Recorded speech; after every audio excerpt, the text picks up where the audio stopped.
Joining us on the journey today is a finalist from NBC's The Voice. Please welcome to the journey, We McDonald.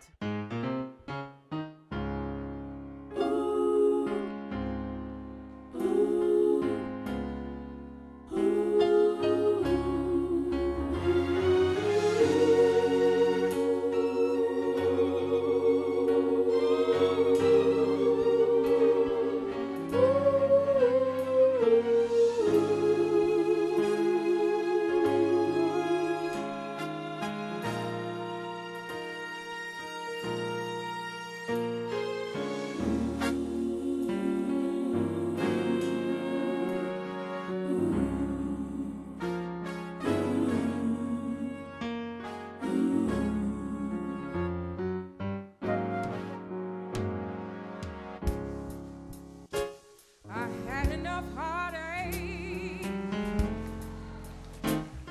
and enough headache. I had so many ups and downs. Don't know how much more I can take. See, I decided that I cried my last tear yesterday. Oh,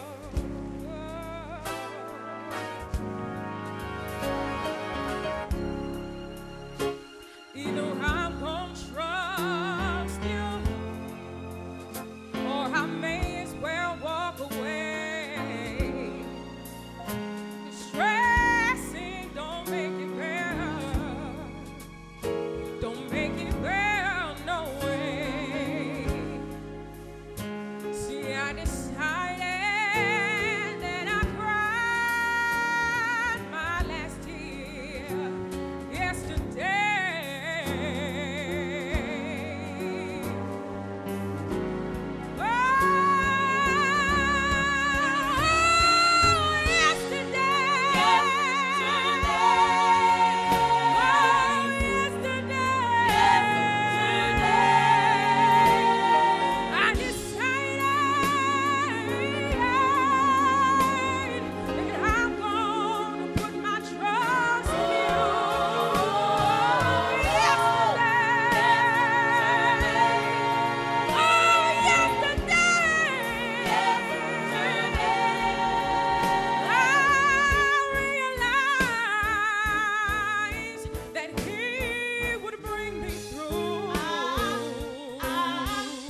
Oh my God, come on, give it up for Ray McDonald.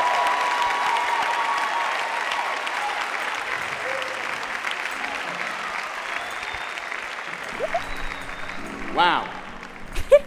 Now, first of all, I want people to tell people how old you are. I just turned 19.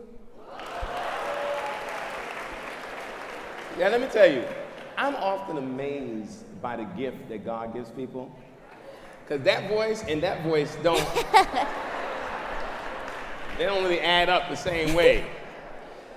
Man, how has it been since The Voice? It's been this.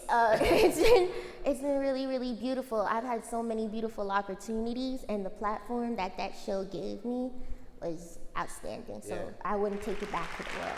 Did you at any point feel like, because I know you've gotten a lot of attention, how does that feel when you're singing on that platform and so in front of so many people? I mean, you did The Voice, but you ever get like? Yeah, I was a little nervous because I had sang with V. Bozeman and Estelle for the first song that I was singing. And then I sang one of my original songs. So, you don't really know how people are going to take the stuff that comes from your heart. So it is a little more nerve-wracking. Yeah. So you see this kind of audience, it can be intimidating, right? Of course, it can always be intimidating. I love it. Thank you. How did you get to be in a position to be on The Voice? What led to that? What led to that part? Well, first off, I kind of told my family that I wanted to start singing. I started off as an actress and a dancer, and I couldn't sing. So you say you couldn't sing? I could not sing. I could not. I wish I couldn't sing like you. I'm gonna just say this. I realize I love what God has called me to do, right? I preach, and teach. I know that's the gift. But I realize that there's some gifts God don't give everybody, right? Because I know if I could sing like that, I would never get to preach on Sunday. I just sit here and sing every single week. But I thank God. But so how'd you get there then, if you thought you couldn't sing? I found out that I could sing when I was about 12 or 13. Long time ago. Yeah. I sounded like a frog beforehand, but I guess maturity kind of brought that together. And you know what? And thank God for God. And shoot, I was doing college auditions, and I told my father, I was like, okay, I have this college audition coming up. I need a ride, and I want you to come. He was like, you're not doing that audition. And I was like, well, why not? He was like, I'll tell you later. 3 days later, he gives me a ticket to The Voice, to audition for The Voice. So thank God for Dad. Thank God for Dad, yeah. That's right. And so you get to The Voice. Where was the audition? The audition was the last place that they had, so it was in Philadelphia. Okay. And that you just breezed through that, or? No. So with The Voice and with most of the singing shows, they kind of do this trial run in front of different producers and stuff, and they haul you in like cattle. There's like 5,000 of us in like this huge Jacob Javits Center. And you audition in front of a room of 10 other people who are auditioning, and then you move on from that. Then you get a call back. Then if you do good on the call back, you get another call back. Do good on that, you go to LA for a callback, and then you get then after that, hopefully you get to stay, and then possibly maybe you get to go on the stage for the blind audition, and that hopefully maybe happens. So how has it been along your journey? What are some of the challenges? I mean, you're young, but you've done a lot in a short period of time. And if there's ever been a space, and I listen to you and I see you, when you hear people talk about your gifts will make room for you, your gifts have definitely made room for you. But what are some of the challenges you've experienced along the way? A lot of prejudice. So I mean, I'm a black young girl in the music industry.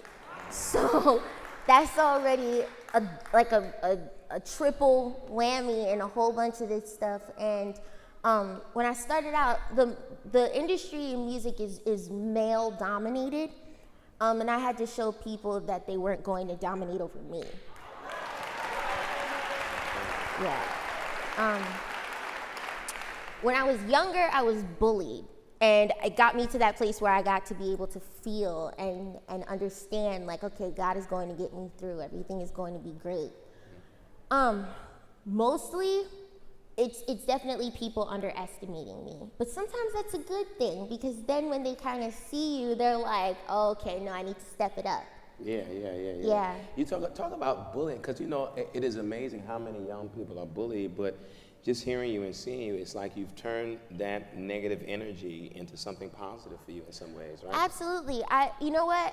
I have 2 books that are out. Well, one book is coming out April 24th, and it's kind of my story about how I was bullied and I got to this place.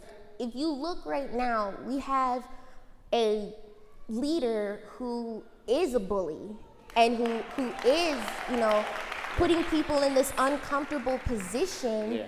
And it's not the adults that are taking action, it's the kids marching out. Yeah. But when you talked about that negative energy and you said, being clear about who you are, how does that help your clarity about your own identity? What has it meant to you? If you ever feel uncomfortable in a situation that you know isn't going to push you forward or make you stronger, that means you realized who you are in that moment. There are guys in the industry that are like, here, you have to do this in order to do this, you have to do this, you gotta do, it's like, like whatever, like get the heck out of here. Like I don't Yeah, no, you gotta be able to tell some people. I think that's important. And it's important, so especially in this moment where we see so much, so many scandals around sexual harassment and things like that. I think it's important that you, as a young woman, to hear you speak about how clear you are about yourself is inspiring, because I tell people you ought never sell yourself short, right? And never subject yourself to other people's insanity. Right? You can't, because you can't be held captive by other people's desire. We heard that word this morning, that there'll always be people, but people are fickle. And so one day they'll say, oh, we love Way.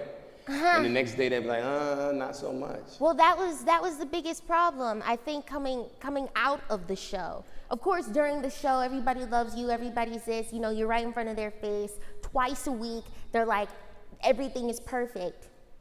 They expect you to have an album with 14 songs done the day after you're done with the show.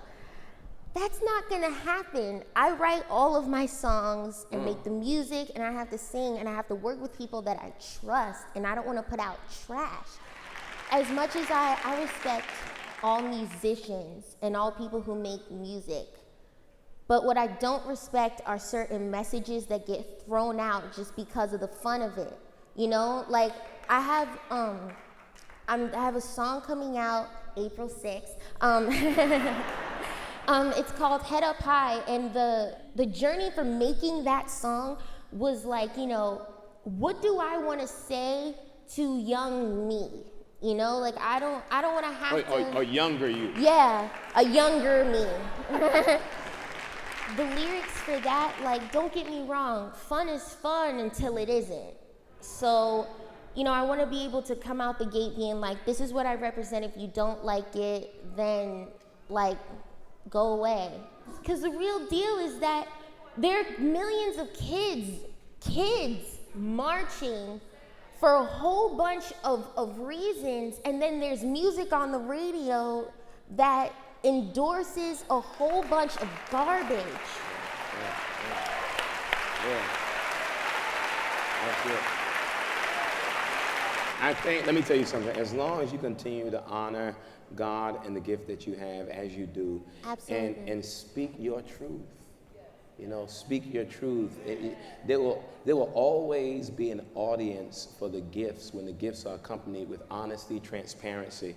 Always be an audience for your gift. Now, before you leave, though, I want you to share with us. Every guest shares 3 things that they've learned along the journey. What are 3 things you could leave with us today that I think can inspire someone along their journey? First is lean on those that support you, because they are your safe haven and they're not going anywhere. 2, don't let people take advantage of you.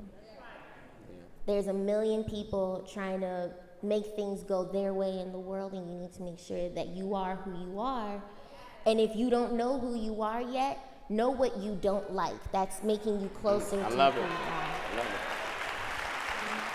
The final thing is that if you have love in your heart for what you do, and you have a passion for it, don't stop for anything, especially if it's making room for you and it's becoming harder for you to do the things that you don't want to do. Because that tends to happen when God is like, I'm trying to turn you this other way, but you keep trying to push it the other direction because you're scared.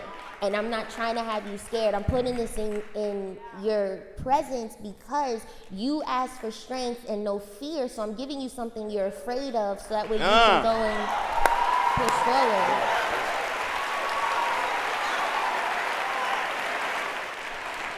forward. See, that's why you gotta be careful when you let singers come in. They wanna start preaching. Listen, FCBC, give it up for We McDonald.